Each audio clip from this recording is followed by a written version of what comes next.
خدا باپ بیٹے روح القدس کے نام سے آمین۔ ریورنڈ فادر ڈاکٹر اسٹیفن صدیق کی جانب سے آپ سب کو کلام کی سنگت میں خوش آمدید۔ میری طرف سے آپ سب کو سلام عرض ہے۔ میرے عزیزو، آج سال کے دوران 16واں ہفتہ ہے اور دن ہفتہ ہے۔ آج جن ہم دو حوالوں پر دھیان و گیان کریں گے ان میں ارمیہ 7 باب 1 سے 11 آیت اور انجیل مقدس باب مطابق متی رسول اس کا 13 باب 24 سے 30 آیت ہے۔ آئے ہم خداوند کے زندہ اور پاک کلام میں سے آج کی پہلی تلاوت سنتے ہیں۔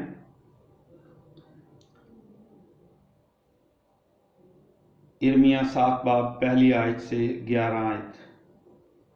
یہ وہ کلمہ ہے جو ارمیہ نے خداوند سے پایا جب اس نے کہا کہ تو خداوند کے گھر کے پھاٹک پر کھڑا ہو اور وہاں اس کلام کی منادی کر اور کہہ، اے تمام مردان یہودا جو خداوند کو سجدہ کرنے کے لیے ان پھاٹکوں سے داخل ہوتے ہو، خداوند کا کلمہ سنو۔ رب الافواج اسرائیل کا خدا یوں فرماتا ہے کہ اپنی راہوں کو اور اپنے اعمال کو درست کرو تو میں اس جگہ میں تمہیں بساؤں گا۔ جھوٹی باتوں پر بھروسہ نہ کرو، یہ کہہ کر خداوند کی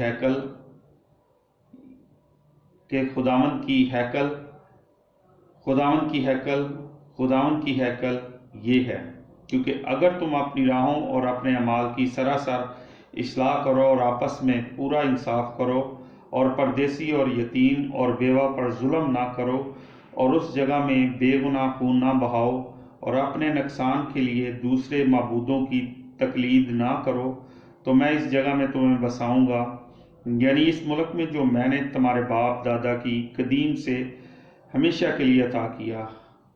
دیکھ، تم جھوٹی باتوں پر بھروسہ کرتے ہو جن کا کچھ فائدہ نہیں۔ کیا تم چوری کرو گے اور قتل کرو گے اور زنا کرو گے اور جھوٹی قسم کھاؤ گے اور بال کے لیے خوشبو جلاؤ گے اور دوسرے معبودوں کی جنہیں تم نے نہیں جانا تقلید کرو گے؟ پھر آؤ گے اور میرے حضور اس گھر میں جو میرے نام سے کہلاتا ہے کھڑے ہوگے اور کہو گے، ہم چھوٹ گئے حالانکہ ہم نے سب مکروہ کام کیے۔ تو کیا یہ گھر جو میرے نام سے کہلاتا ہے تمہاری نگاہ میں ڈاکوؤں کی کھو بن گیا؟ پس خداوند فرماتا ہے، میری نگاہ میں بھی یوں ہی ہے۔ خدا کا کلام پڑھا سنا جانا ہم سب کے لیے باعث برکت ہو۔ خداوند کا شکر ہو، خداوند آپ کے ساتھ ہو۔ انجیل مقدس متی رسول کے مطابق اے خداوند تیری تمجید ہو، اس کا 13 باب اور 24ویں آیت سے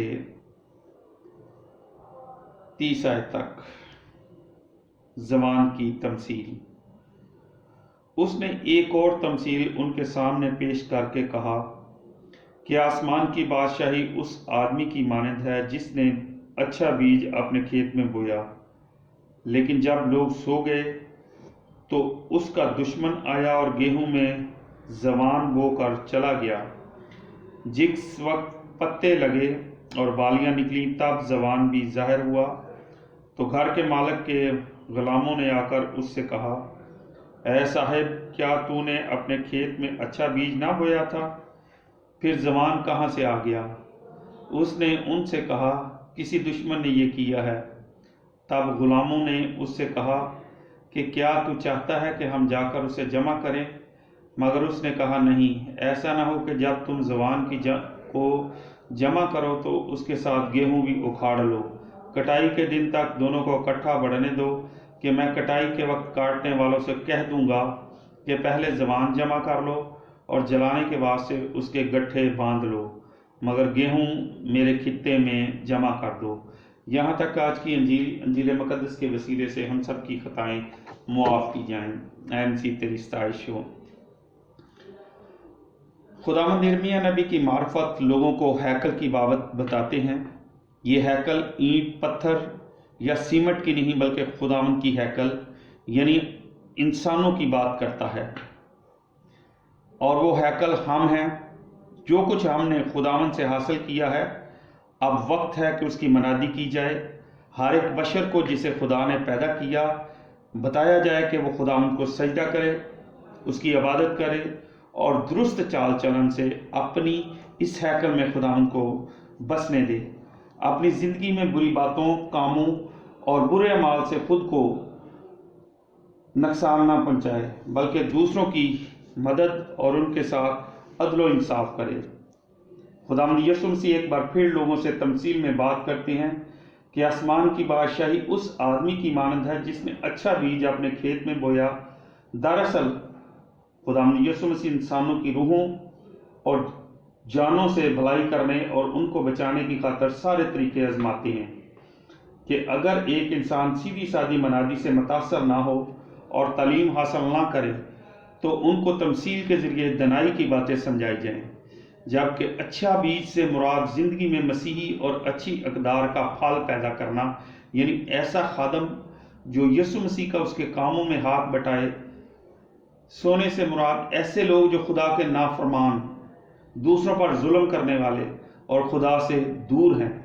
ان کا دشمن یعنی شیطان آیا، ان کو خالی جان کر ان کی طاق میں رہا اور موقع پا کر ان کے دلوں میں شرارت کے منصوبے یعنی پودے بو گیا، مگر یسوع سب جانتا تھا، اس لیے اس نے کسی کو الزام نہ دیا بلکہ اپنے نوکروں سے کہا کہ سب کو جمع کیا جائے اور جو اچھا بیج ہے اسے خداوند کے لیے جمع کر لو، اور جو خدا کے نافرمان، ظلم اور برائیوں سے بھرے ہیں ان کو جلانے کے لیے چھوڑ دو، یعنی ہمیشہ کی موت کے حوالے کر دیا جائے۔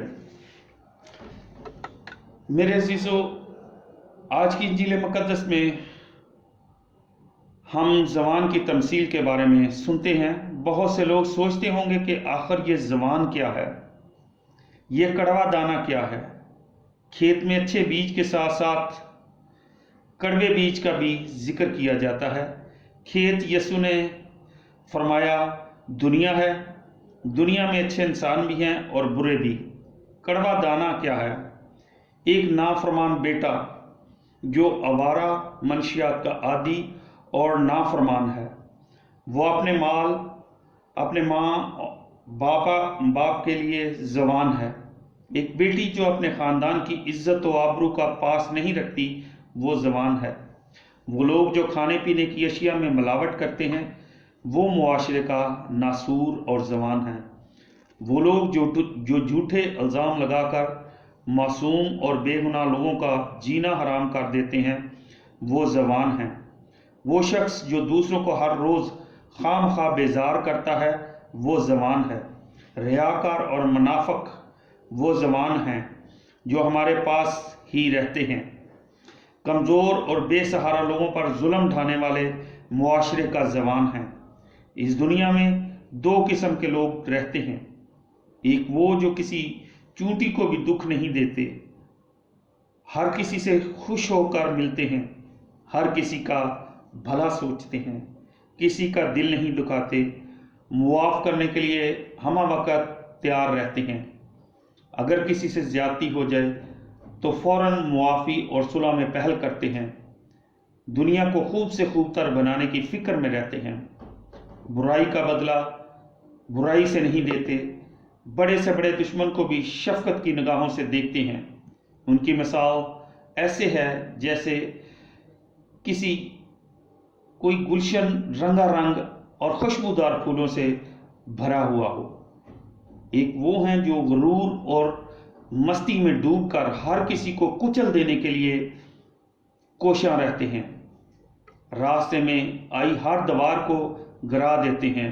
بیوہ اور یتیم بھی ان سے محفوظ نہیں۔ جھوٹ اور فریب ان کا پیشہ ہے۔ لالچ اور ہوس نے ان کی بینائی چھین لی ہے۔ لوٹ مار، توڑ پھوڑ، چوری اور شہزوری غرض ہر تباہی کے ذمہ دار ہیں۔ وہ صرف اپنی ہی مرضی کرتے ہیں، اپنا ہی الو سیدھا کرتے ہیں۔ نفرت اور حسد سے بھرے ہوئے یہ لوگ معصوموں سے زندگی کا حق چھین لیتے ہیں، کسی کے وفادار نہیں ہوتے، ہر کسی کو نقصان پہنچانے کے در پہ رہتے ہیں۔ یہ لوگ اس دنیا کے کھیت کا زبان ہیں۔ میرے عزیزو، زوان جو گیہوں کے ساتھ اگ پڑا، ان کے بارے میں یہ ہے، یہ بالودار تلخہ ہے، یہ ایک زہریلی گھاس ہے۔ جب تک بالیاں نہ نکلیں شکل و صورت کے لحاظ سے اسے گیہوں سے الگ پہچاننا بہت مشکل ہوتا ہے، مگر جب بالیاں آ جاتی ہیں تو ان کو آسانی سے الگ الگ کیا جا سکتا ہے۔ اس لیے خدا نے فرمایا، یعنی کہ مالک نے تمثیل میں فرمایا کہ گیہوں کو اور زوان کو برابر بڑھنے دو، اور جب کٹائی کا وقت آئے گا تو پھر زوان کو اور گیہوں کو علیحدہ علیحدہ کر لیں گے۔ تو گیہوں ایماندار لوگ ہیں، اور زوان جو ہے یہ شیطان یعنی ابلیس کے پیروکار ہے، اور دنیا میں یہ سب اکٹھے ہیں، اور جو ایماندار ہیں وہ خدا کے خطے میں جائیں گے، یعنی کہ ہمیشہ کی زندگی کے وارث ہوں گے، اور دوسرے جو ہیں، جو زوان کا بیج یعنی شیطان کے چیلے ہیں، جو شیطان کے پیروکار ہیں، وہ جلا دیے جائیں گے۔ خدا ہم سب کو اپنے اس کلام کو پڑھنے، سننے اور اس پر عمل پیرا ہونے کی توفیق عطا فرمائے، آمین۔ خدا باپ، بیٹے، روح القدس کے نام سے آمین۔